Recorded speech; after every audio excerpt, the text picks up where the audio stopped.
Olá, meu nome é Beatriz Muniz e eu vou apresentar o trabalho Estudo da frequência temporal dos focos de calor na região norte fluminense durante o período de 2014 a 2018, sob orientação do professor Dr. José Ricardo Siqueira. O número de queimadas no Brasil tem aumentado de forma alarmante, causando diversos impactos na saúde e nos ecossistemas.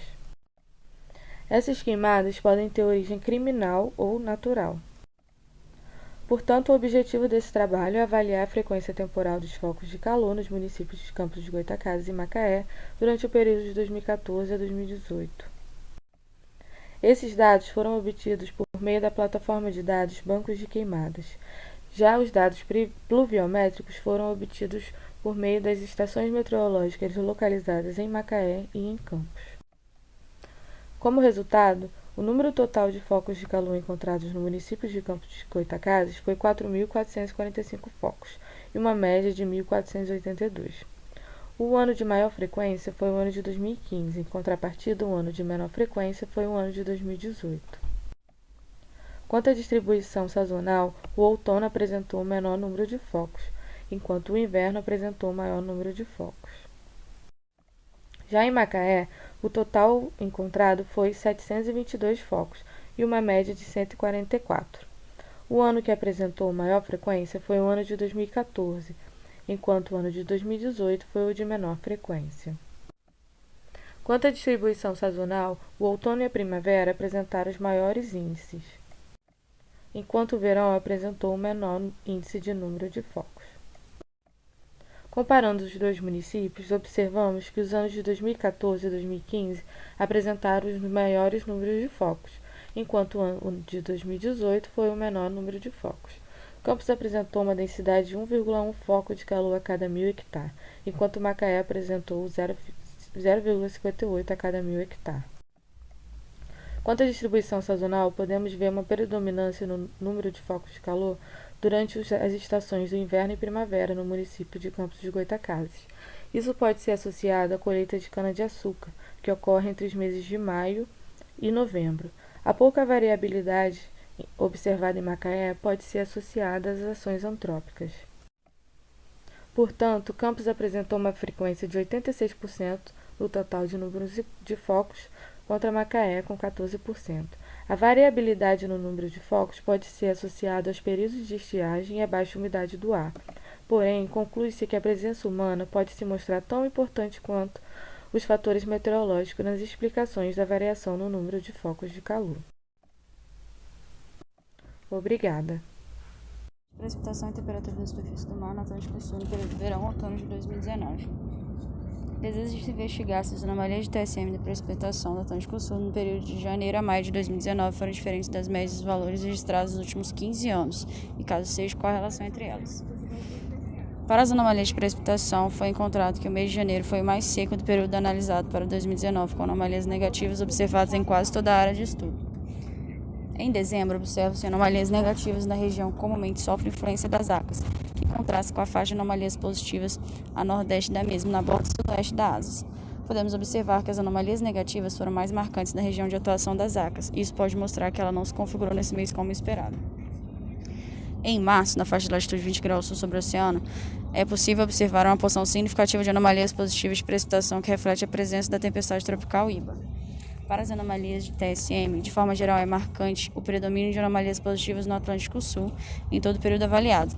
No Atlântico tropical e subtropical, a TSM permaneceu mais próxima da média esperada para a região dos meses de dezembro e janeiro. Verifique-se ainda que a região entre os cabos São Tomé e Santa Marta Grande esteve mais quente no período, indicando que a ressurgência esteve mais fraca. Para o Rio de Janeiro, o acumulado médio mensal reflete o padrão da região sudeste, que foi observado nos mapas de média. Maiores valores nos meses de dezembro e janeiro, quando comparados aos demais meses avaliados, devido à influência das ACAS. É interessante notar que em janeiro de 2019, quando a precipitação para o período foi mínima, não só a cidade do Rio de Janeiro, mas em grande parte do território nacional, a anomalia de temperatura da superfície do mar foi máxima, especialmente no Atlântico subtropical, entre 23 e 30 graus sul. Além disso, no mês de abril, a anomalia positiva de precipitação na cidade coincide com o padrão de anomalia de TSM mais ou menos na região. Para a correlação, no geral, nota-se um dipolo centrado em torno de 20 graus sul, em que as correlações negativas são observadas na região mais ao sul.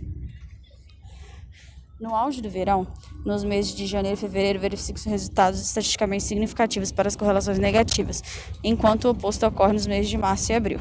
As anomalias positivas de TSM entre as latitudes 20 e 40 sul favorecem o posicionamento das ACAS mais ao sul, enquanto anomalias negativas levam a um deslocamento da mesma mais para o norte, contribuindo para o aumento de chuva na região sudeste nessa época do ano.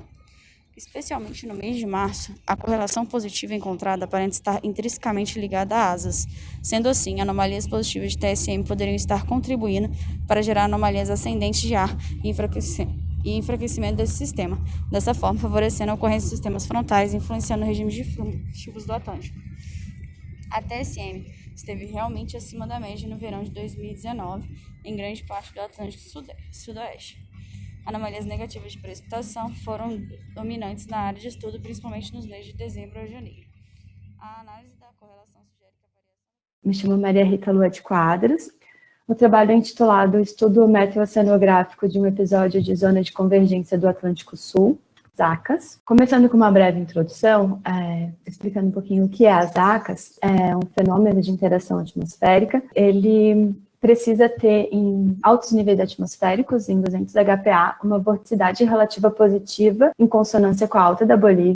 Precisa existir um intenso gradiente térmico entre as massas de ar tropical e polar. Precisa acender fluxo de calor por convergência em médios níveis atmosféricos, ou seja, em 500 HPA, associado a uma crista na temperatura potencial. Exibir a leste da banda de nebulosidade, também em médios níveis atmosféricos, em 500 HPA. Um cavado, que é um sistema aberto de baixa pressão, no sentido noroeste e sudeste, no mesmo sentido da propagação da banda de nebulosidade convectiva. E em baixos níveis atmosféricos precisa ter a convergência de umidade por toda a abrangência de ocorrência do fenômeno, e ele precisa durar pelo menos 4 dias. O que seria, então, uma zona de convergência do Atlântico Sul oceânica? Nada mais seria do que a propagação do fenômeno até a região oceânica. Fica quando a atividade convectiva está acontecendo aqui nessa região do Atlântico Sudoeste. E o estudo de caso ele foi baseado no ano de 2013, porque foi um ano verificado em outras pesquisas como uma alta abrangência de ocorrência e de intensidade desse fenômeno. O porquê, né, a justificativa de estudar umas ACAS, ou melhor, umas ACAS oceânicas, é muito importante porque a zona costeira brasileira ela é altamente vulnerável aos impactos das mudanças climáticas. Partindo para os resultados e discussão, no dia 14, o nosso foco de estudo, que ela já está posicionada na porção oceânica. Com isso, chegamos a algumas conclusões. O padrão, a precipitação se mostrou bem intensa e permanente, constante durante a ocorrência.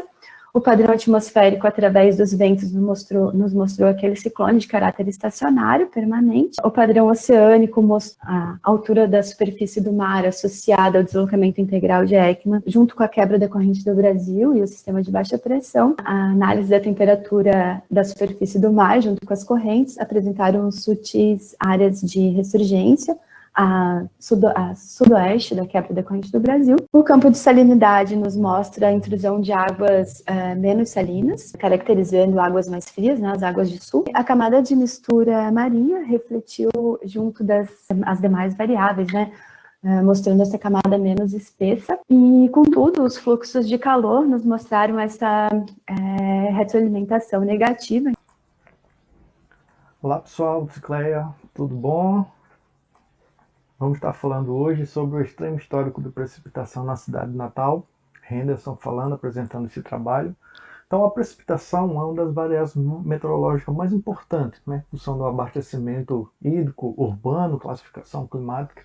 No entanto, nos últimos anos, estamos observando extremos com relação à sua distribuição, né? Tanto para excesso quanto por falta. E esses impactos sociais, por causa desses extremos, têm causado problemas a toda a sociedade em si. Por exemplo, nesse evento de Natal, onde vamos analisar, 3.000 pessoas foram desabrigadas, 70 casas destruídas e, infelizmente, aconteceram 6 óbitos. E essa relação direta com raios cósmicos geralmente é deixada de lado e não acontece, né?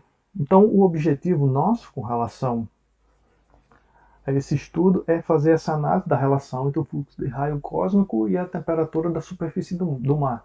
Então, o evento que aconteceu foi em julho de 98, e na média climatológica a gente tinha precipitação ali em torno de 250 milímetros, choveu 320% a mais.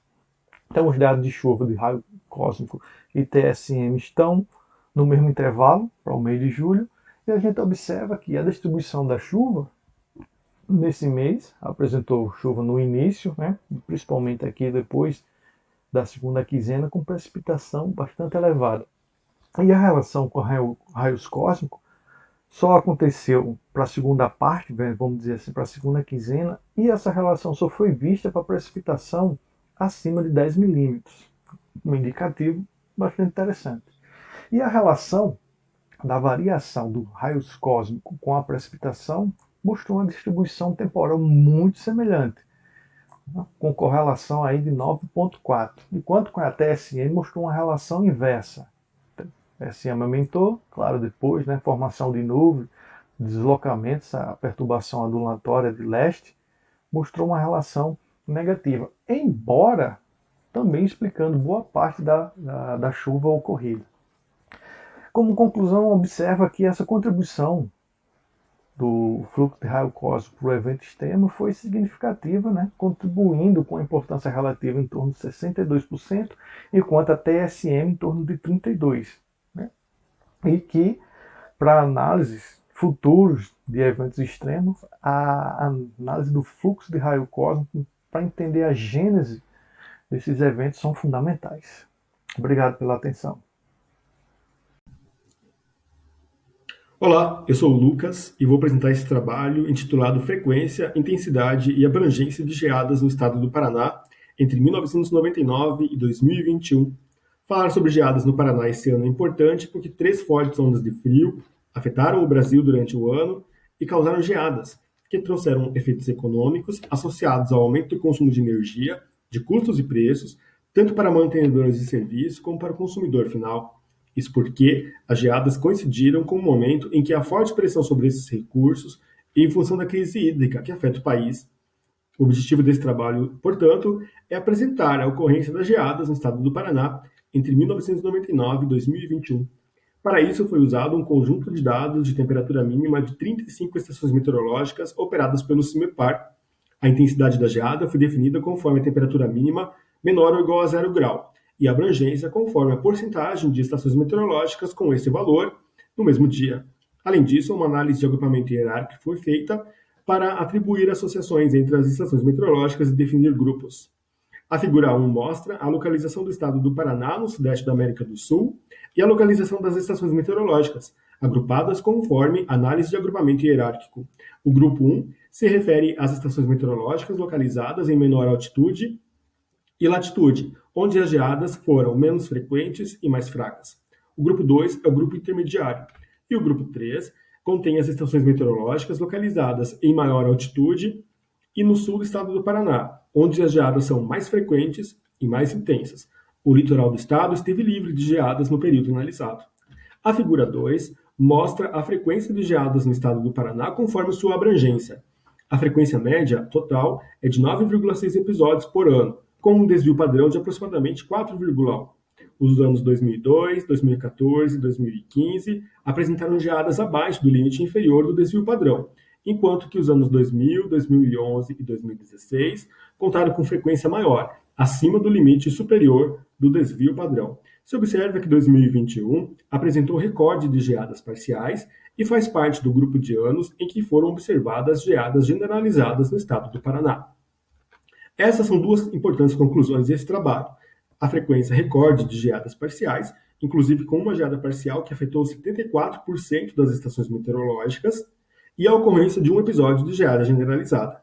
Somente 6 geadas generalizadas foram observadas no período analisado, 3 em 2000, uma em 2013, outra em 2019 e uma em 2021, o que indica aumento na frequência dos episódios excepcionais. Além disso, a área afetada pelas geadas aumentou, porque a estação de Paranavaí observou uma geada pela primeira vez. Nós agradecemos ao CIMEPAR pela disponibilidade dos dados e também à CAPES. Obrigado. Boa tarde, pessoal. Meu nome é Pedro Blanco e vou apresentar um trabalho que fizemos com a doutora Moira Doyle. O título do trabalho é Identificação de áreas suscetíveis à desertificação na Argentina através do índice de aridez de Marton. A desertificação é um fenômeno global que causa diversos problemas, como a degradação do solo, perdas econômicas, migrações populacionais, perdas dos ambientes naturais, entre outros. A desertificação está relacionada com o aumento da aridez do meio ambiente e por isso é provável que algumas regiões do planeta sejam mais suscetíveis à desertificação devido a um maior déficit hidrológico. Neste trabalho, nós examinamos a distribuição da aridez da República Argentina, analisamos suas mudanças espaciais entre os dois períodos climáticos e identificamos as áreas do país que aumentaram sua aridez no século XXI. Nós usamos o índice de aridez de Marton para representar o grau de aridez, porque é um índice de aplicabilidade global que só usa dados de temperatura e precipitação em seu cálculo. De acordo ao valor do índice, existem distintas categorias da aridez que vão desde o árido extremo até o perúmido. Em geral, as serras subandinas, a Puna e desde os 30 graus sul dos Andes se tornaram mais áridos, que corresponde a 53% das variações totais que ocorrem entre as categorias, ou seja, são 155 mil quilômetros quadrados da superfície do país que se tornaram mais áridas e representam quase 6% do território nacional. Então, como conclusão deste trabalho, podemos dizer que a Argentina tem padrões espaciais da aridez que persistem ao longo do tempo, mas há regiões do país que sofreram um incremento da sua aridez. Esses resultados poderiam ser úteis para gerar estratégias de mitigação e adaptação à desertificação, em especial para aquelas regiões mais vulneráveis a sofrer desertificação no futuro. Impacto do evento Número de Precipitação do dia 18 de novembro de 2020 em São João do Paraíso, Cambuci, Rio de Janeiro. Olá, eu me chamo Ian Verdun, eu sou um dos autores desse trabalho junto com o Antônio Oscar Júnior.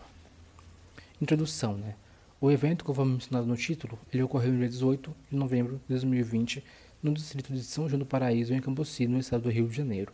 E aqui nós temos um mapa mostrando a localização do município de Cambuci, dos distritos do município de Cambuci e também um mapa mostrando o relevo da área de estudo. No evento em questão, precipitou-se 60 milímetros ao longo do dia em Cambuci, que é onde fica essa estação meteorológica mais próxima, sendo que essa fica a 20 quilômetros da área de estudo. E o distrito de São João ficou submerso por mais de 1 metro de água durante algumas horas da madrugada. Dessa forma, o objetivo é identificar os impactos provocados pelo evento no distrito na data em questão. Para isto, a metodologia abarca uma análise sinótica, uma análise rítmica horária e também um questionário que foi respondido por alguns moradores locais. Dentro dos resultados, visando a análise rítmica, podemos observar, através da imagem ao lado, que no período de 2 a 3 horas da madrugada houve um pequeno aumento da temperatura, que foi de 25,4 para 24,6 graus, o que é o oposto ao resfriamento radiativo noturno que deve ocorrer durante a madrugada. Neste mesmo período, entre 2 e 3 horas, houve um aumento da umidade relativa de 79% para 95%. Nos horários de 5 e 6 horas da madrugada, registrou-se no distrito, no município de Cambuci, na sede municipal, mais de 20 milímetros de precipitação. Nas outras estações da redondeza, como Itaperuna e Santo Antônio de Pádua, precipitou-se menos de 10 milímetros ao longo do dia, o que me permite afirmar que a precipitação ela foi concentrada no município de Cambuci. Segundo os resultados obtidos pelo questionário, 81% da população reside próximo a corpos hídricos, 67% disseram ter sido atingido pelo evento e mais de 50% tiveram a casa inundada. Com isso, a gente conclui que a configuração atmosférica identificada pela análise sinótica, abarcando a passagem de uma frente fria, acrescido a elevada topografia local, forçou um valor anômalo de precipitação, o qual inundou parte do distrito, deixando mais da metade da sua população desalojada, isolada e inundada. E é isso, muito obrigado pela atenção de todos e todas.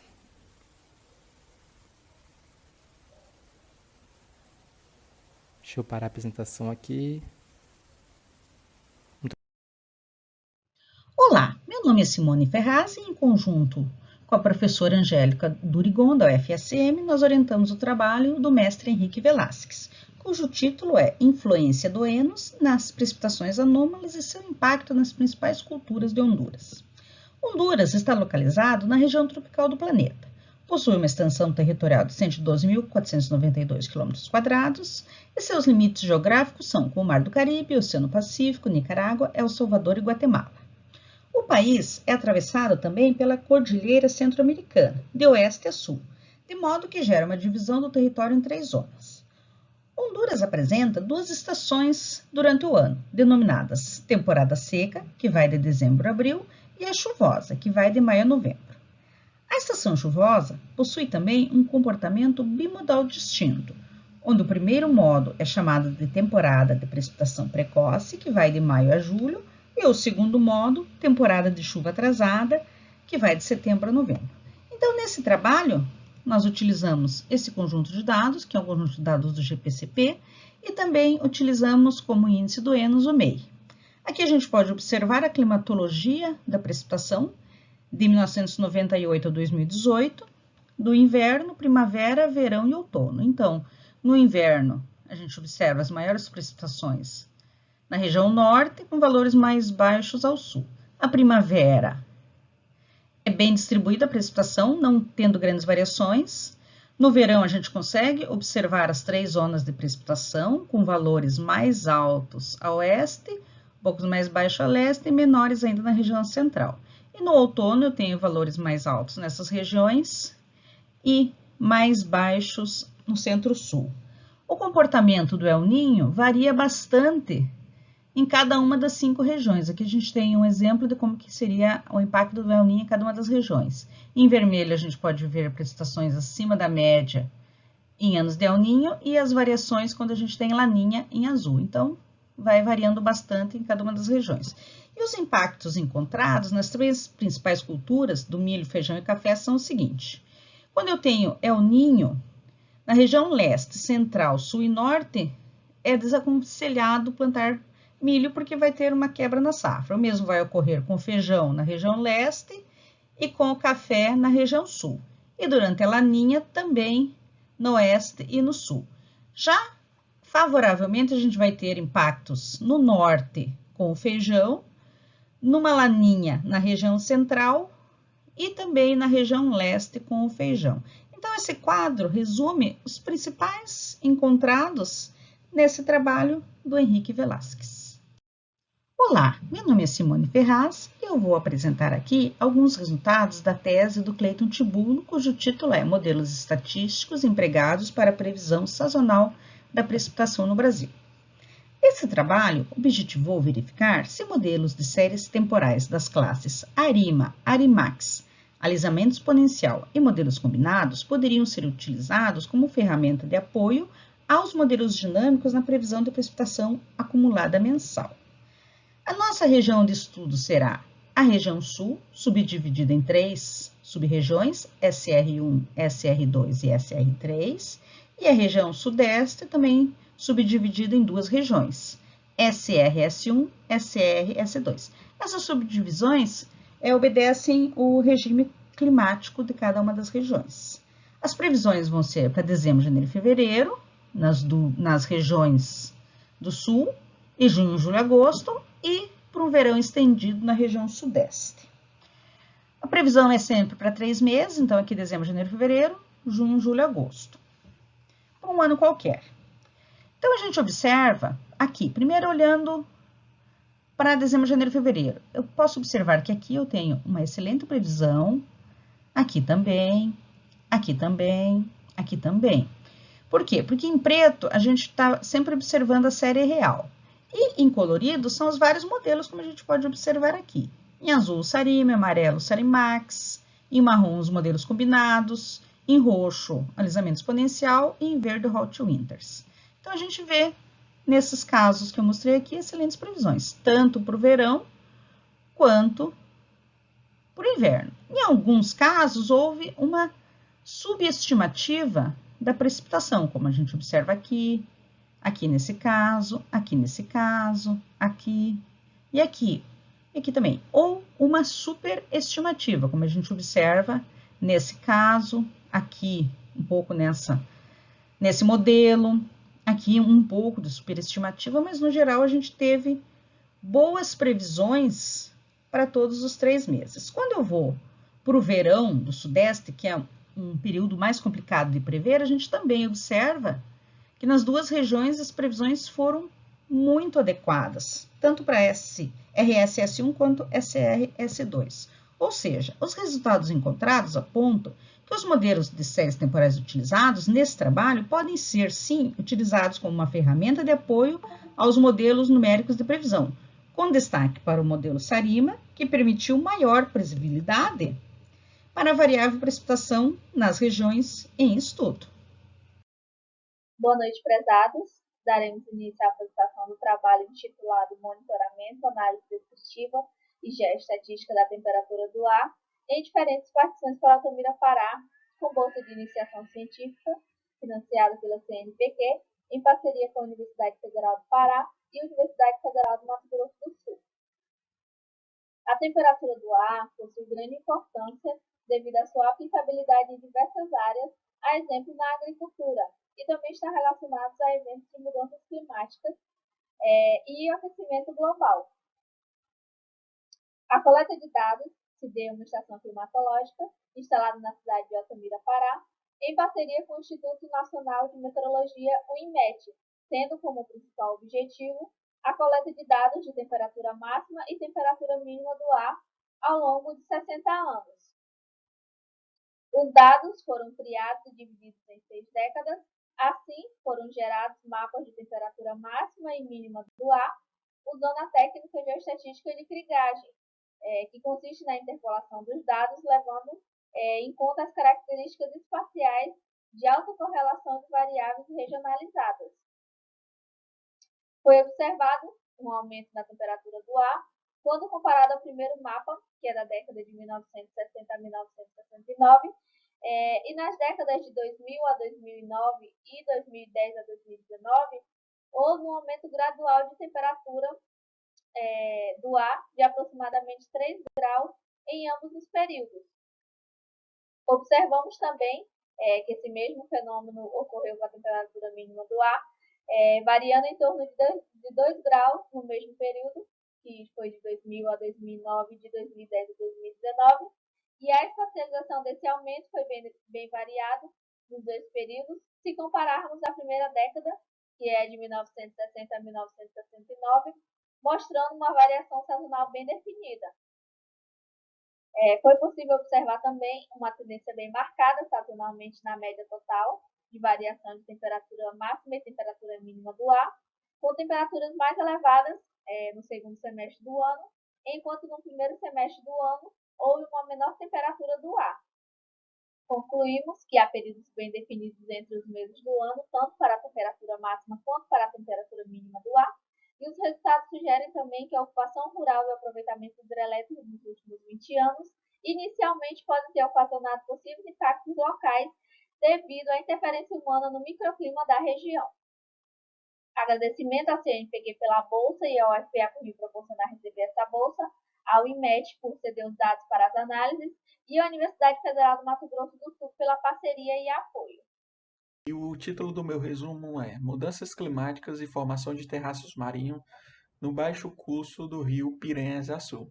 Esse rio que é localizado nesse baixo curso no Rio Grande do Norte, no estado do Rio Grande do Norte. Ao longo do tempo geológico, constata-se que as mudanças climáticas possibilitaram esculpir e produzir distintas paisagens na Terra. Inseridas nessa evolução, observa-se que durante o Holoceno o clima contribuiu predominantemente para a apropriação de movimentos eustálticos produzindo em algumas paisagens litorâneas extensos terraços marinhos. De modo geral, caracterizam-se terraços marinhos como depósitos sedimentares arenosos representados por paleolinhas praiais, posicionados em áreas emersas, constituídas após níveis máximos do mar verificados em episódios transgressivos. Tem-se como objetivo discutir a interação entre as mudanças climáticas e a formação desses terraços marinhos localizados no baixo curso do rio Piranha-Açu, Rio Grande do Norte, Brasil. Para tal, levantou-se bibliografia sobre as mudanças climáticas durante o Holoceno, principalmente.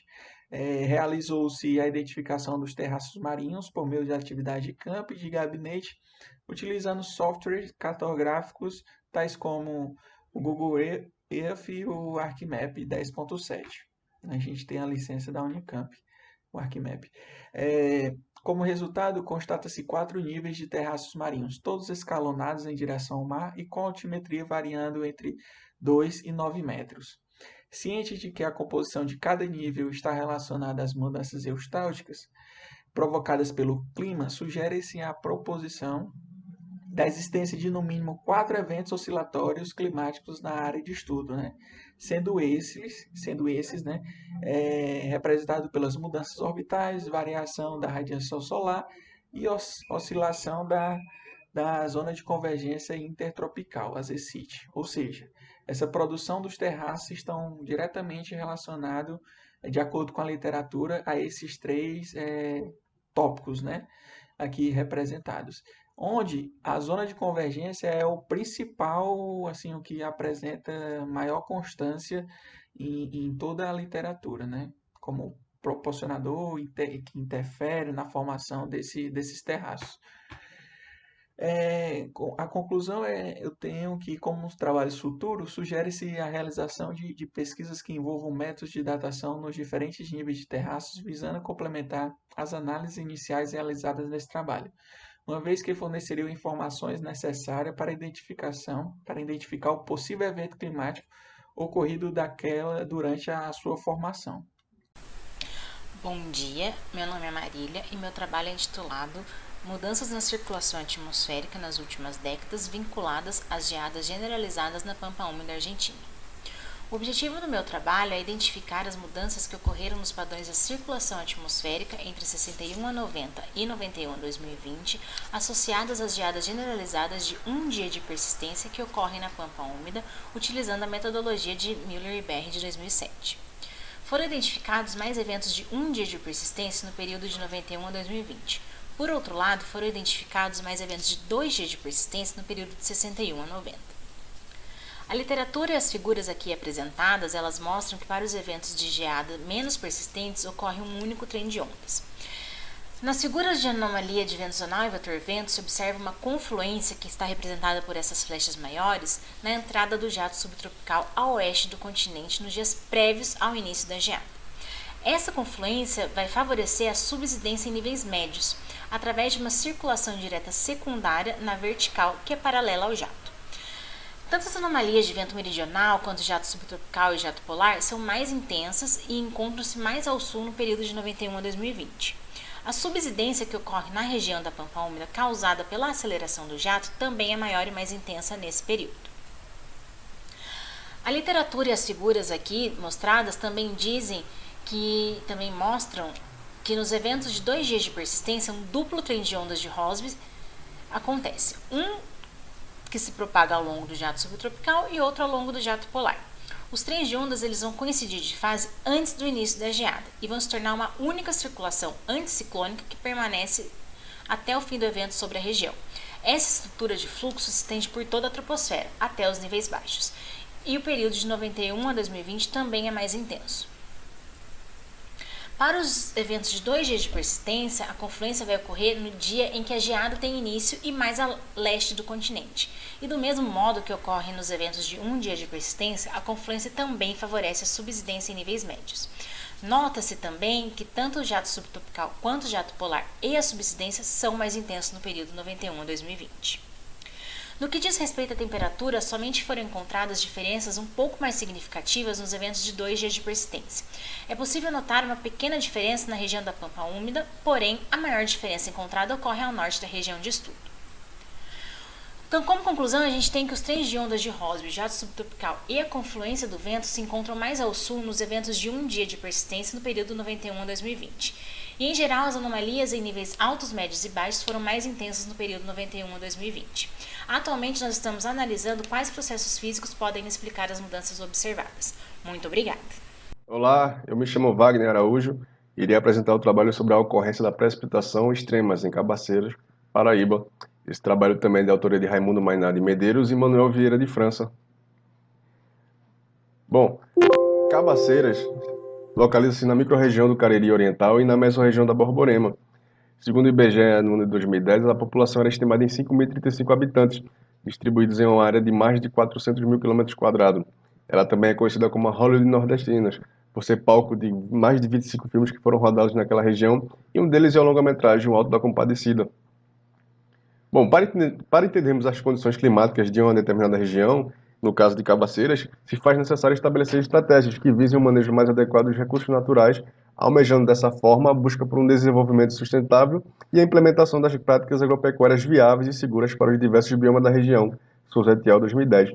Medeiro et al. 2014 analisaram as ocorrências de eventos extremos de precipitação em Campina Grande.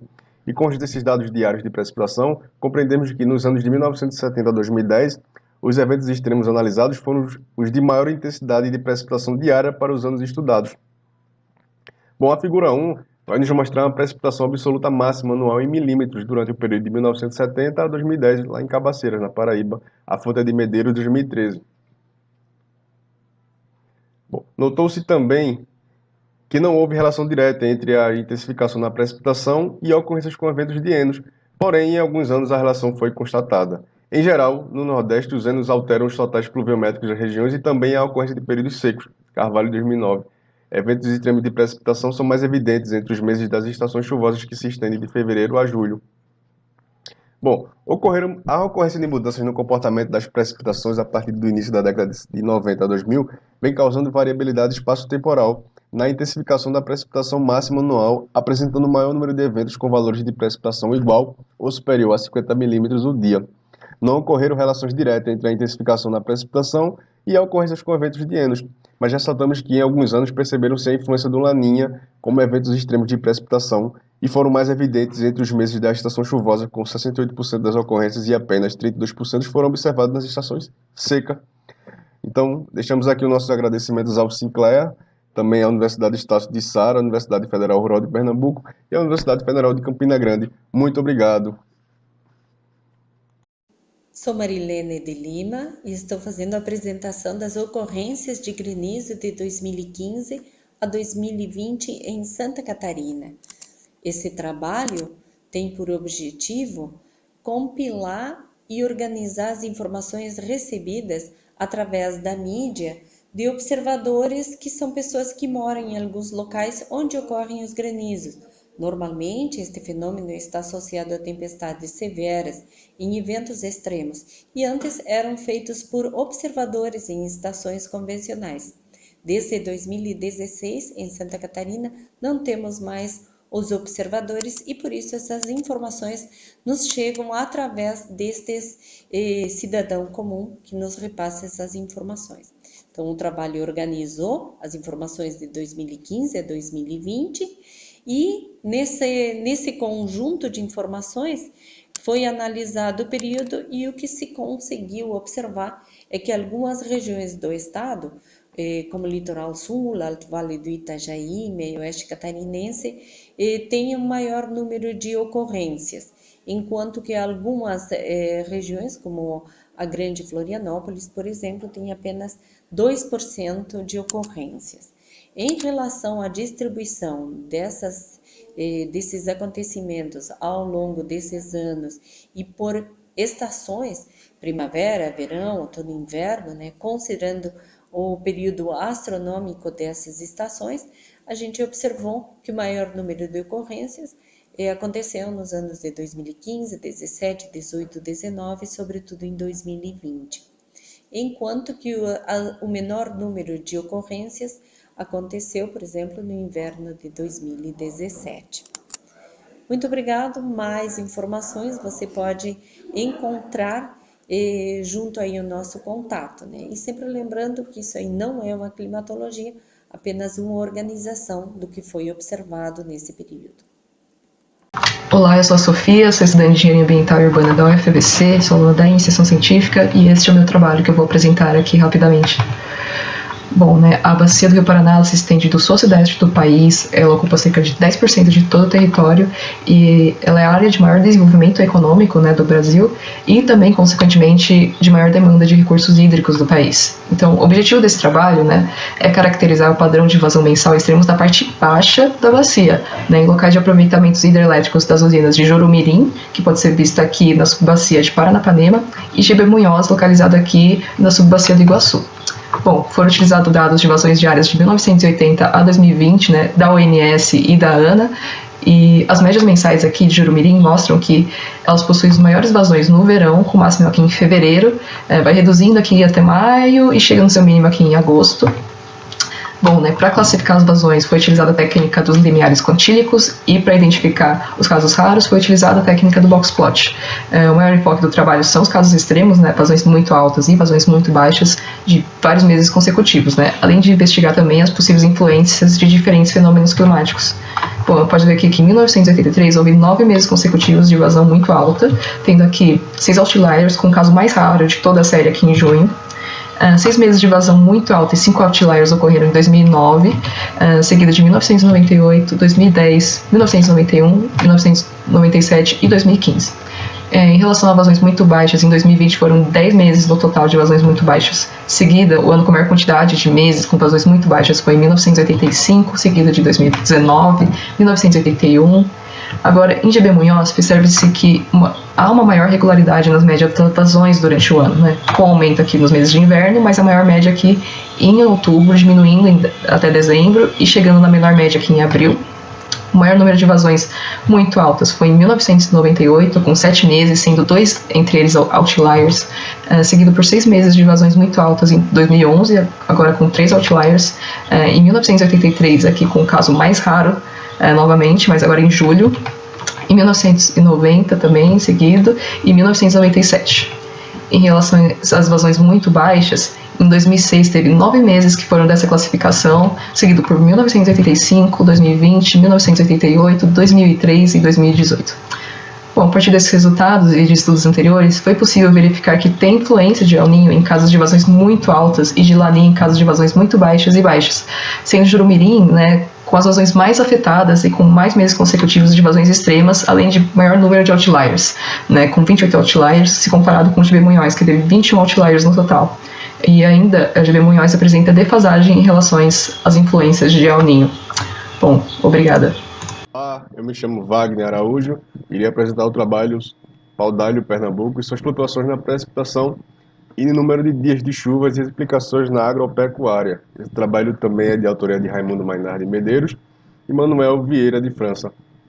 Bem, se faz necessário entendermos melhor sobre variabilidade sazonal da precipitação pluvial e de número de dias chuvosos. E é importante essa informação porque podemos planejar melhor a época de plantio, planejar e dimensionar sistemas de irrigações, monitorar condições favoráveis à ocorrência de pragas e doenças, além de uma série de outras atividades inerentes ao agronegócio e à hidrologia. Segundo Ará e Etial, em 2009, a precipitação é de significativa importância na caracterização do clima de uma região, intervindo diretamente nas alternâncias de rendimento das culturas. Medeiros Etial, em 2012, mostrou que as correlações entre os números de dias de chuva e a precipitação foram averiguadas pelo teste F ao nível de 5% para o município de Cabaceiras, que foi um município tomado para estudos. Bom, a figura 2 ela vai mostrar uma dispersão de dias com a ocorrência de chuvas no período de 1968 a 2015 para o município de Paudalho, que é o município que está em evidência nesse estudo. A fonte é de Medeiros 2021. A figura 5 também vai mostrar as totais médias da precipitação do quadrimestre seco, seguidamente dos dias com ocorrências de chuvas do período de 1968 a 2015 no município de Paudalho. A fonte também é de Medeiros 2021. Bom, as chuvas ocorridas entre esse período de 1967 a 2015 demonstram grande variabilidade espaço-temporal, salientando que, mesmo com a ocorrência de dias com chuvas acima de 160 dias, teve-se um índice pluviométrico entre a normalidade, e a ocorrência de dias com chuva menores, os índices pluviométricos foram bem aquém da climatológica. Bom, prevalece então sobre as flutuações pluviais e o número de dias com chuvas na área estudada, os efeitos da brisa marítima e terrestre e a influência da temperatura do mar. Então deixamos aqui os nossos agradecimentos ao Sinclair, também à Universidade Estácio de Sar, Universidade Federal Rural de Pernambuco e à Universidade Federal de Campina Grande. Muito obrigado. Bom dia, boa tarde, boa noite. Quem fala é Michel Lapelusa, professor do Instituto Federal de Santa Catarina, curso técnico em meteorologia, mestrado profissional em meio ambiente. O título desse trabalho é Precipitação Extrema, como presente nas estações meteorológicas automáticas em Santa Catarina. Fazem parte desse trabalho os estagiários do curso técnico em meteorologia, Gabriela Ziva, Alan Lopes e Mário Oliveira. Então, esse trabalho tem uma importância e relevância para os mais diversos setores produtivos de Santa Catarina, que necessitam dessas informações de monitoramento da variabilidade climática, pois muitos desses se baseiam nas decisões de dados quantitativos e para que tenha uma estratégia mais assertiva em expressão dessas informações de monitoramento de tempo real. Então, os dados meteorológicos que são observados com uma longa duração já das estações automáticas, foi feito um tratamento estatístico a fim de trazer informações técnicas catalogadas em banco de dados em relação aos eventos extremos. Então, em todas as estações, de forma automatizada, foi feita uma análise estatística se utilizando de um ajuste de uma curva gama nos dados de precipitação diária, para se obter, então, um padrão de percentis, transformando a variabilidade da precipitação diária em valores de percentis. E com esses valores de percentis, então, foi-se obtido os limiares extremos para as mais diversas categorias dentro dos percentis. Posteriormente, foi feito um levantamento desses eventos extremos, dos dias extremos, considerando também a persistência desses eventos, para se ter os eventos com maior persistência, e aqueles que ultrapassam esse limiar extremo acabam sendo catalogados com um índice maior do que 1, e que acaba sendo um índice também de eventos extremos. Então, isso mostra a importância desse monitoramento constante e tratamento de dados e contribuiu para a capacitação técnica desses alunos estagiários do curso técnico de meteorologia. Agradecemos ao IFSC. Olá pessoal do Sinclair, tudo bom? Aqui quem está falando é Henderson e vamos estar apresentando projeção da precipitação para cenário futuro de mudança climática para o estado do Rio de Janeiro. Então, a precipitação é uma das variáveis mais importantes, né, quando a gente observa os elementos meteorológicos, e entender a sua variação espaço-tempo é importante, principalmente com relação às mudanças climáticas e às projeções futuras, entender como as mudanças climáticas vão impactar na distribuição da chuva. Então, o objetivo é analisar a distribuição do espaço da chuva no Rio de Janeiro e identificar principais mudanças para cenários de mudanças climáticas. Então, foram utilizados nessa análise, dado o período climatológico, 90 até 2018, como fonte de dados do Climate Research Grid, e os dados de projeção futura, embora no resumo tenha colocado apenas 81-100, né, trouxe todo o período de análise para a gente observar como é que ocorreram essas mudanças. Os dados são os dados publicados agora pelo CEMIP 6, última geração. São os dados para o cenário SSP 8.5 utilizado, né, pelo IPCC, com um grade em torno de 21 km por metro quadrado. Bom, os resultados mostram a variação da precipitação no Rio de Janeiro, variando aqui em torno de 800, 1.000 milímetros, ano em torno ali de 2.400 milímetros, onde a precipitação mais intensa ocorre aqui, as regiões mais montanhosas, Serra de Mantiqueira, Serra do Mar, região serrana do Rio, com os totais aí acima de 2.000 milímetros.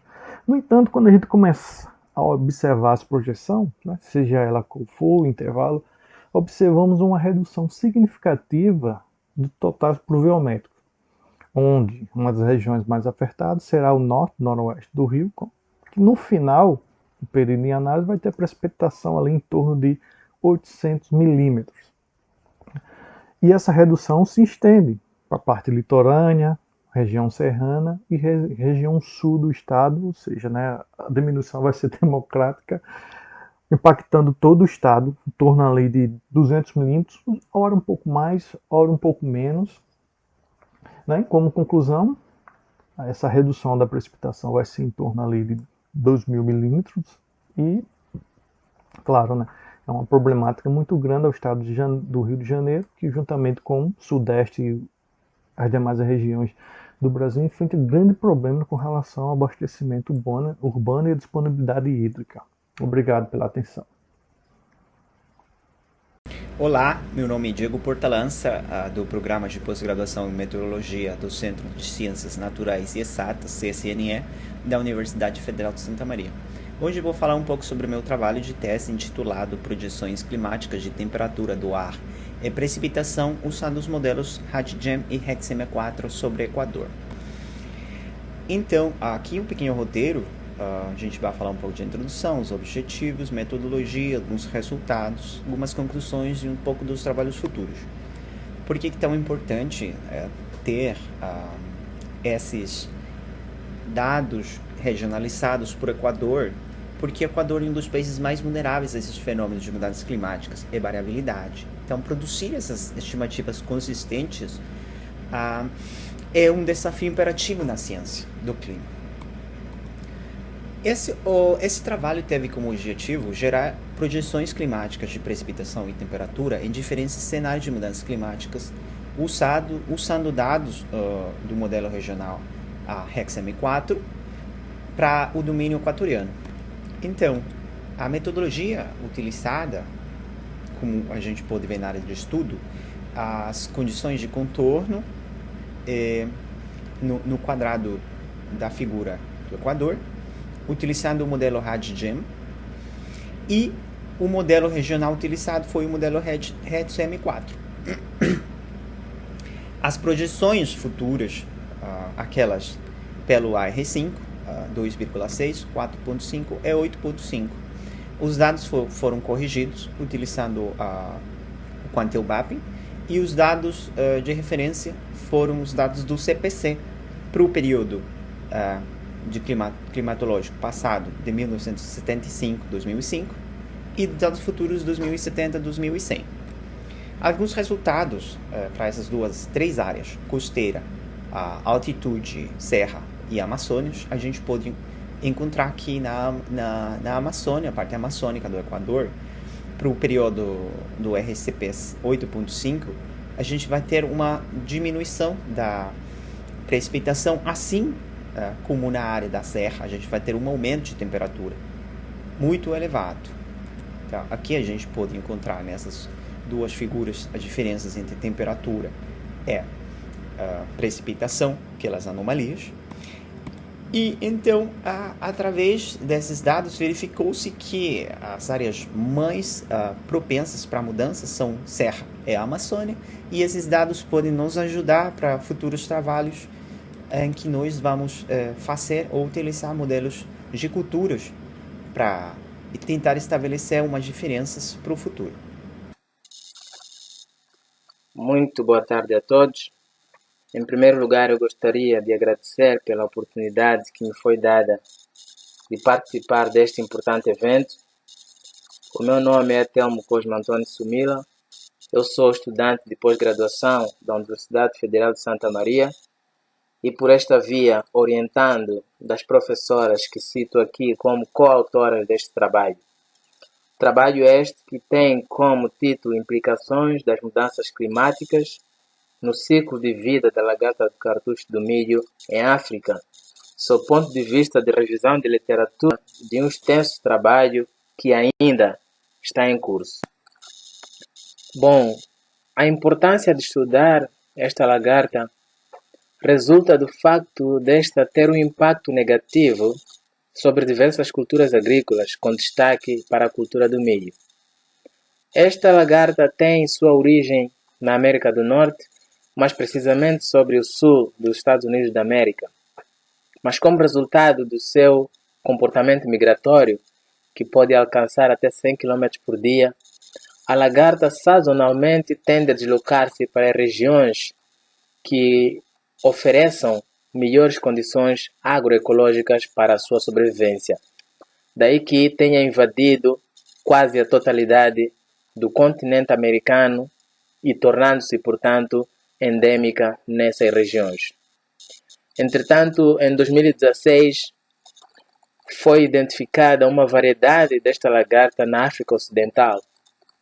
E no ano seguinte, portanto, em 2017, a maior parte da África subsaariana já tinha sido invadida por este insecto polífago. Nos anos subsequentes, 2018, 19 e 20, foram encontrados registros desta lagarta na Ásia e na Austrália, respectivamente. E nesta ordem de ideia, atendendo e considerando que a presença da lagarta do cartucho em África é um fato, e considerando que as projeções dos impactos das mudanças climáticas no pior cenário indicam para um aquecimento generalizado em toda a África subsaariana, porém não de maneira homogênea, é preciso colocar a questão mais importante. Quais os possíveis efeitos das mudanças climáticas sobre o ciclo de vida da lagarta do cartucho em África? E para isso, é necessário que se usem de metodologias científicas para que se faça uma estimativa dos referidos impactos. Trabalho sobre um evento de tempo severo amplo que ocorreu no Paraná em julho de 2016. Foi um evento que foi caracterizado por vários registros de granizo em pelo menos 35 municípios, com milhares de pessoas atingidas e enormes perdas financeiras, com danos estruturais e perdas também em produções agrícolas. E a Copel também mobilizou centenas de equipes para restabelecer o fornecimento de energia elétrica para os consumidores que ficaram sem energia durante esse evento. Aqui a cidade de Imbituva, que foi uma das mais atingidas pelo granizo, e essa foto é do dia 12 de julho. Nós utilizamos dados de precipitação e rajadas de vento das estações meteorológicas do INEMET e do CIMEPAR, cartas sinóticas fornecidas pelo CPTEC-INPE, imagens do canal infravermelho realçado do satélite GOES 13, também imagens do mosaico dos radares do CIMEPAR e mapa com incidência de relâmpagos que foram obtidos através de relatório da Copel e radiosondagens do aeroporto de Foz do Iguaçu. As condições atmosféricas nos dias do evento estavam propícias à ocorrência desse tempo severo, porque havia o ingresso de ar quente e úmido trazido pelo jato de baixos níveis sobre o estado do Paraná entre os dias 11 e 13, e também havia uma frente estacionária entre o Paraná e Santa Catarina. E aqui nós temos a imagem da precipitação acumulada entre os dias 12 e 13 no estado do Paraná, das estações do CIMEPAR, com altos acumulados principalmente aqui em Cascavel, região de Guarapuava e também em Ponta Grossa. Aqui a radiosondagem do aeroporto de Foz do Iguaçu na noite do dia 11, anterior à ocorrência desses eventos, com um valor alto de Cape, que é essa região aqui, mais de 1.000 joules por quilo. E aqui também o total de descargas elétricas registradas entre os dias 12 e 13 no estado do Paraná, com alta incidência principalmente aqui em Cascavel, Guarapuava e região de Ponta Grossa. Mais de 38.000 descargas elétricas foram registradas. Nós concluímos que esse tempo severo atingiu de forma ampla todo o centro-sul do Paraná. 35 municípios registraram de fato granizo, mas pode ter sido um número ainda maior, com mais de 30.000 pessoas atingidas. E os municípios com maior ocorrência de pessoas atingidas foi Salto do Lontra, em que houve grandes prejuízos também na indústria têxtil, que é a principal fonte de emprego do município. Telemaco Borba também foi muito atingido, com mais de 3.000 pessoas atingidas.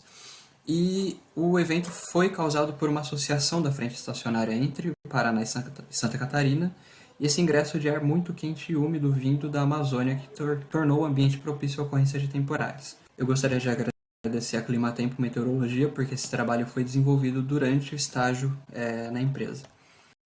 Obrigado pela atenção. Olá a todos, eu me chamo Juan Neres e vou apresentar para vocês o trabalho intitulado Tendência de Temperatura das Superfícies do Mar na região do Oceano Atlântico Sul subtropical e Impactos na América do Sul. Um trabalho de coautoria de Fernanda Vasconcelos. Nos últimos anos, tem ocorrido uma anomalia positiva persistente de temperatura da superfície do mar no Oceano Atlântico Sul subtropical adjacente à América do Sul, como é possível ver nessa figura retirada do relatório da discussão do clima da UFRJ. O objetivo desse trabalho é verificar essa anomalia e analisar a sua influência no clima da América do Sul. Para isso, foram utilizados os seguintes dados e produtos mensais: temperatura da superfície do mar do Extended Reconstructed SST Version 5, da NOAA, precipitação do Global Precipitation Climatology Project, ou GPCP, também da NOAA, e pressão nível médio do mar e temperatura do ar em 850 kPa da reanálise ERA 5, do SMWF. Para isso, utilizou-se a climatologia de 1961 a 2010 para o cálculo dessas anomalias. A nossa área de estudo corresponde da latitude 20 graus sul a 45 graus sul e longitude de 30 graus oeste a 160 graus oeste, como mostra a figura. Inicialmente, nós calculamos uma média das anomalias de temperatura da superfície do mar nessa região para todas as estações, como é possível ver, tanto para o verão, outono, inverno e primavera, que há uma tendência de intensificação dessas anomalias, como mostra a linha verde, em todas as estações. Em seguida, nós selecionamos o verão, que é a estação de maior impacto socioeconômico da região, e selecionamos os anos com os valores mais intensos de temperatura da superfície do mar, que são os anos de 2002, 10, 11, 12, 14, 15, 17 e 19. Em seguida, nós utilizamos esses anos para calcular os compostos para os seguintes campos: temperatura da superfície do mar, temperatura do ar em 850 kPa, precipitação e pressão nível médio do mar. Nessas figuras, em cores quentes estão as anomalias positivas e em cores frias estão as anomalias negativas, à exceção da precipitação, que a escala se encontra invertida. Bom, no campo de temperatura da superfície do mar é possível ver uma anomalia positiva bem intensa próximo ao continente. Já no campo de temperatura do ar em 850 kPa é possível ver uma anomalia positiva bem intensa também nessa região. No campo de precipitação é possível ver anomalias positivas nessa região da anomalia de TSM, porém anomalias negativas na região sudeste do Brasil, se estendendo até ao oceano. No campo de pressão nível médio do mar é possível ver anomalias positivas no continente e na mesma região das anomalias negativas de precipitação, e anomalias negativas em latitudes mais altas. Com isso, nós podemos concluir que as anomalias positivas de TSM no Atlântico Sul subtropical, na costa sudeste da América do Sul, estão se intensificando nos últimos anos. Na região dessas anomalias é possível identificar um aumento da temperatura do ar em baixos níveis e um dipolo positivo de pressão. E no continente, os resultados sugerem uma diminuição da precipitação na região sudeste do Brasil. Muito obrigado a todos.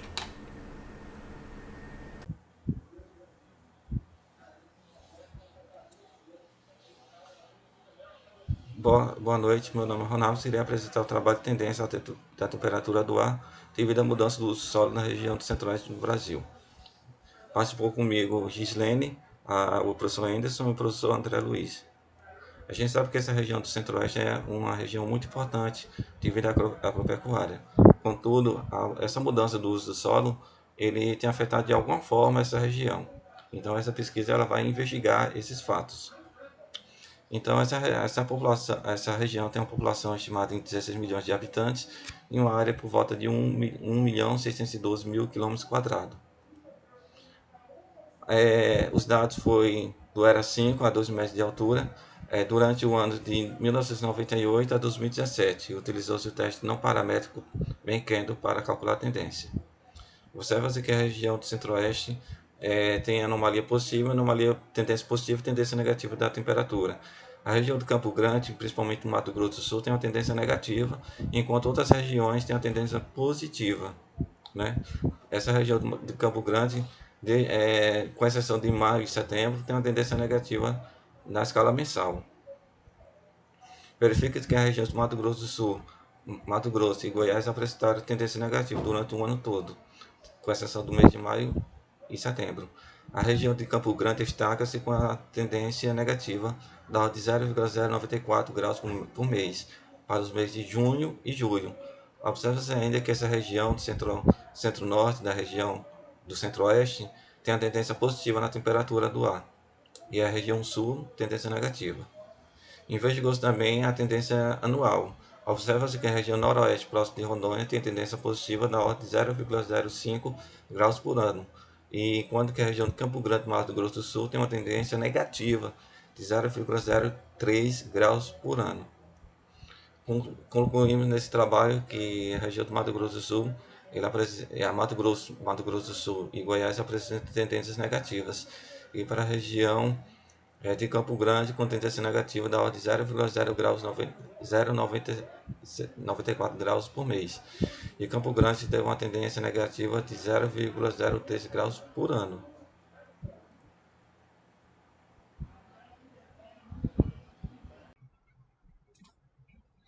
Bom, o meu nome é Pedro Ítalo Carvalho Aderaldo.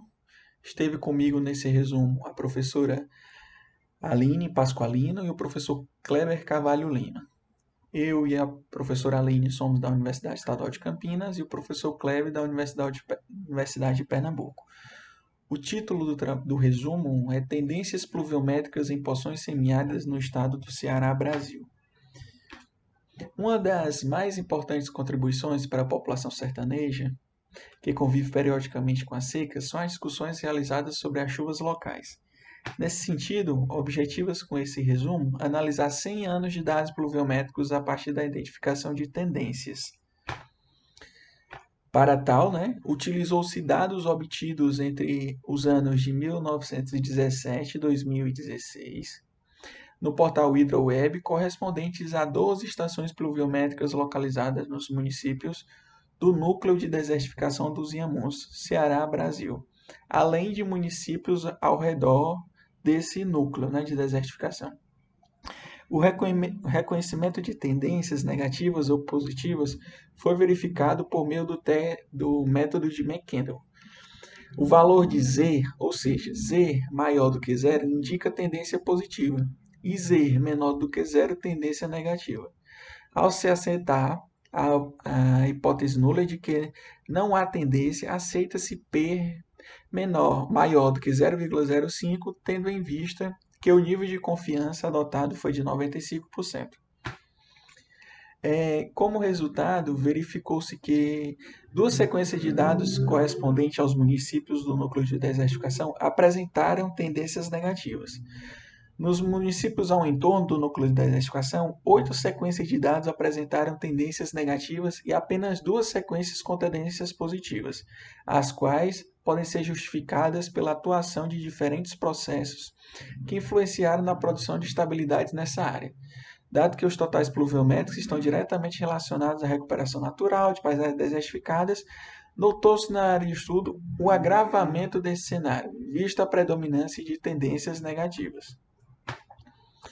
Como conclusão, torna-se premente o desenvolvimento de práticas adequadas de uso e manejo das terras, bem como ações de planejamento e gestão ambiental nos Inhamuns, nessa área desertificada, uma vez que o avanço da desertificação pode corroborar com a sua irreversibilidade.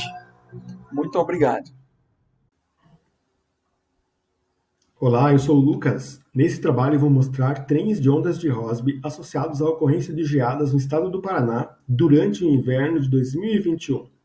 3 ondas de frio causaram geadas no Brasil nesse inverno, aumentando a pressão sobre os recursos naturais, energéticos e econômicos em meio à crise hídrica que afeta o país. Se sabe que as geadas nas latitudes tropicais da América do Sul, a leste dos Andes, estão associadas a trens de ondas de Rossby que afetam a costa sudeste do continente. E o objetivo desse trabalho é mostrar as principais características desses trens de ondas. Eles foram identificados por meio de campos de anomalia diária do vento meridional em 250 HPA, usando a reanálise ERA 5. Dados de temperatura mínima de 35 estações meteorológicas operadas pelo CIMEPAR foram usados para identificar os dias de geada. E a abrangência dos episódios foi determinada de acordo com a porcentagem de estações meteorológicas com temperatura mínima menor ou igual a 0 grau, sendo que uma geada generalizada é aquela em que pelo menos 75% das estações observam esse valor. A figura 1 mostra que a primeira onda de frio cujo primeiro dia de geada foi 28 de junho, esteve associado a um único trem de onda de Rossby, que se propagou por latitudes subpolares a montante do continente desde 4 dias antes da primeira geada.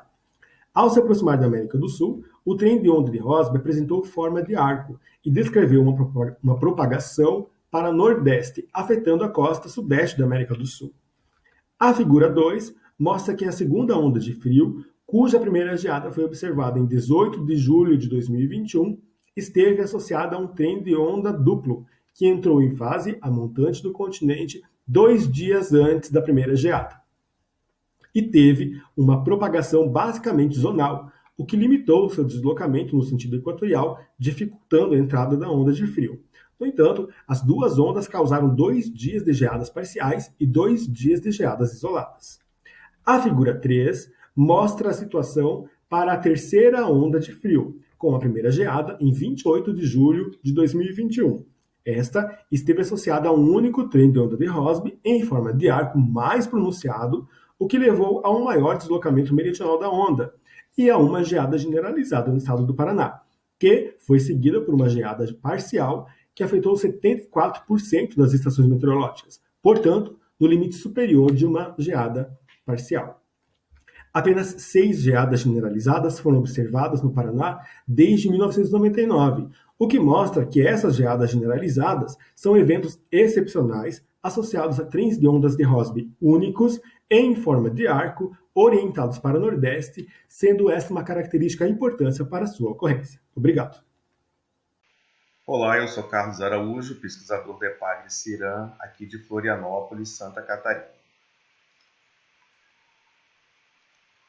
Esse trabalho ele teve a motivação de tentar buscar uma forma compacta de representar as séries temporais de precipitação diária por meio de parâmetros estatísticos. Então, para isso, primeiro se avaliou quais as funções de densidade e probabilidade melhor representariam essas séries de precipitação e, por último, se utilizou esses parâmetros estatísticos para fazer uma classificação das estações pluviométricas. Os dados utilizados foram séries diárias de precipitação de estações automáticas do período de 2009 a 2020, utilizando-se séries só com mais de 5 anos de dados e em Santa Catarina e no entorno de 20 quilômetros ao redor da fronteira do estado.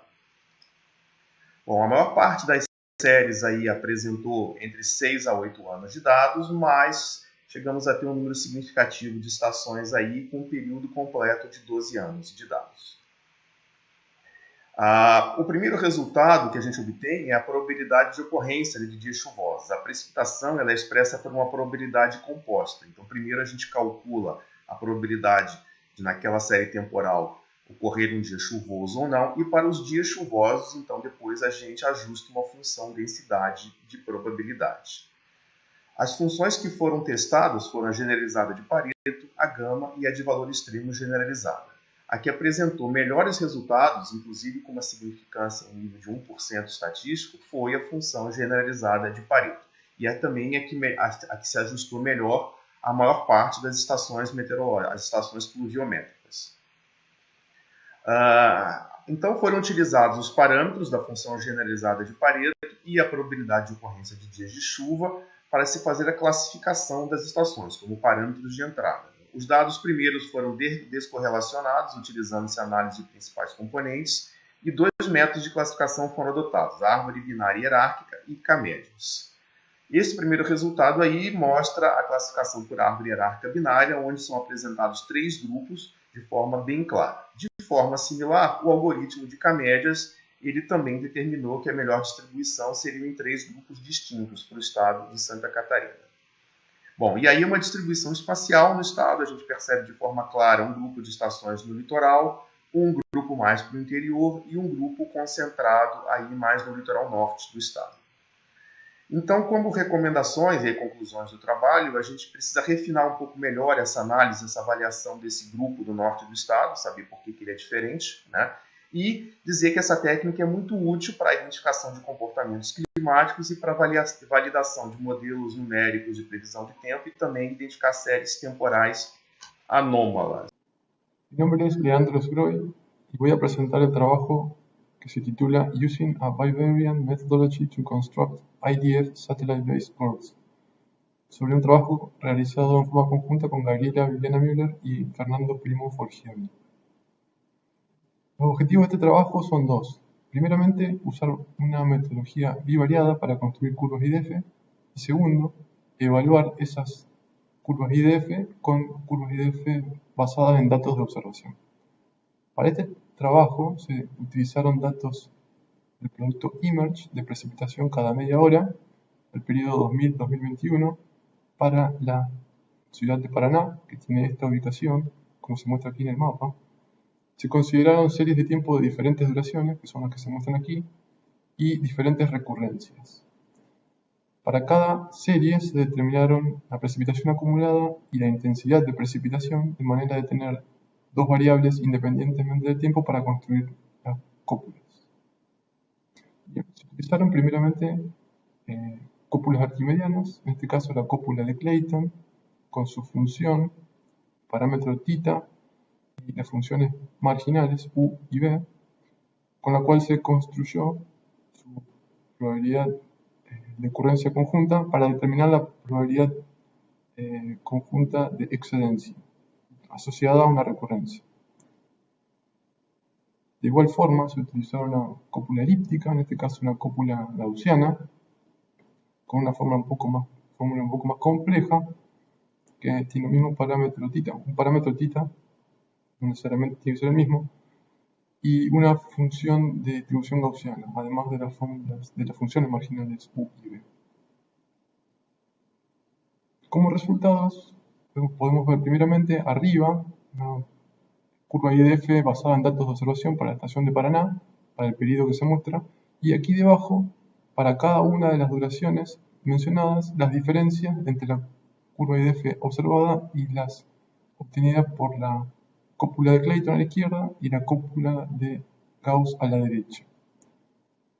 De manera que las conclusiones que se pueden observar, se pueden ver es que las diferencias entre la curva IDF observada y la curva IDF basada en cópulas son menores para la cópula de Clayton en relación a la gaussiana. Que esas diferencias tienden a reducirse a medida que se consideran eventos de mayor duración y por lo tanto la cópula de Clayton muestra una mejor representación de la curva IDF basada en datos de observación. Muchas gracias. O trabalho é intitulado Variabilidade das chuvas e balanço hídrico nos anos padrão da bacia hidrográfica do Rio Cubatão do Sul, Santa Catarina. A bacia hidrográfica do Rio Cubatão do Sul abastece a Grande Florianópolis. É uma região com crescimento populacional acelerado, sendo de grande importância conhecer a dinâmica das chuvas sobre a bacia. O objetivo do estudo é analisar a variabilidade da precipitação entre 1981 a 2017 e realizar o balanço hídrico dos anos padrão da bacia hidrográfica Rio Cubatão do Sul. A área de estudo. A bacia está inserida nos municípios Águas Mornas, Santo Amaro de Imperatriz, Pátria, São Pedro de Alcântara e Palhoça. Materiais e metodologia. Os dados observados de precipitação e temperatura foram obtidos pela reanálise MER2. A série temporal do estudo é entre 1981 a 2017. Os anos padrão foram feitos pelo método fórmula de Stanges, post-plot, Quentin e desvio padrão em relação à média. O balanço hídrico foi feito pelo método Tony White, simplificado por Camargo, e anos mais representativos de cada classe realizado pelo método anos padrão. Conclusão. Os resultados evidenciaram que a bacia hidrográfica teve predomínio do padrão habitual, porém, houve 13 anos no total com um padrão seco e muito seco. Em contrapartida, 5 anos teve padrão chuvoso e muito chuvoso, significando que períodos secos são mais frequentes do que chuvosos. O balanço hídrico demonstrou que houve mais excessos hídricos do que deficiências. Porém, em anos considerados seco e muito seco, houve um padrão de deficiência hídrica, apresentando-se durante o outono, sucedendo-se a retirada de água como consequência, enquanto períodos chuvosos não apresentam padrão sazonal. Em geral, ocorre mais retirada do que reposição hídrica na bacia hidrográfica. Obrigada pela atenção. é Camila Cereja, eu vou apresentar meu trabalho cujo título é Variabilidade Sazonal e Interanual da Radiação Solar Global Direta e Difusa sobre o município de Macaé, utilizando dados de superfície. Foi um trabalho de pós-graduação orientado pelo professor José Ricardo. A radiação solar é a principal fonte de energia primária da Terra. O conhecimento da sua disponibilidade e distribuição é extremamente importante para diversas áreas, principalmente com o crescimento da necessidade de se desenvolver fontes de geração de energia renováveis. Apesar de ser essencial, existem limitações na obtenção desses dados, já que a estimativa mais precisa do potencial energético solar para um local específico é verificada com a instalação de piranômetros em loco, o que acaba sendo inviável muitas vezes. Os objetivos são estimar e apresentar as distribuições anuais e sazonais da radiação solar global, direta e difusa, no município de Macaé, no período de 2016 a 2018. Os dados foram gerados pela Estação Meteorológica da PUC, localizada no campus da UENF, em Macaé, e foram disponibilizados pelo LAMED. As informações são coletadas a cada 10 minutos. A metodologia consiste em leitura e processamento dos dados de radiação, utilizando o software RStudio, o cálculo dos parâmetros estatísticos, como médias, amplitudes, máximos e mínimos e desvios percentuais, e a decomposição dos dados em períodos e plotagem estatística.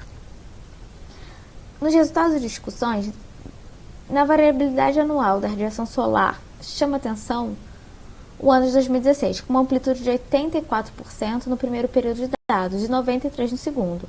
Pode-se associar essa variabilidade tão grande no segundo período a uma combinação de dois fatores: a predominância de chuvas abaixo da média histórica por causa da ausência de episódios bem configurados de zonas de convergência do Atlântico Sul e a formação de regiões de convergência de umidade que contribuíram para a ocorrência de extremos de precipitação. Já na variabilidade sazonal, a média do inverno dos 3 anos foi cerca de 36% inferior aos valores registrados no verão, que é a estação com a média mais elevada. Analisando a variabilidade anual da radiação solar direta, observa-se que, quando comparado com a radiação global, a direta tem uma variabilidade muito maior, com uma amplitude dos dados maior que 99% em todos os anos. Essa grande variabilidade de radiação direta durante o ano todo resulta numa menor variação entre as estações, como uma variação de apenas 10% entre verão e inverno. A radiação solar difusa tem um comportamento semelhante à radiação global, sendo que os valores maiores de radiação difusa estão associados à alta nebulosidade, que atenuam a radiação incidente. E já na variabilidade sazonal, as médias da radiação difusa também correspondem a valores menores para o inverno e mais elevados para o verão, sendo que a média no inverno é 44% menor do que no verão. O estudo apontou grande variação da radiação global direta e difusa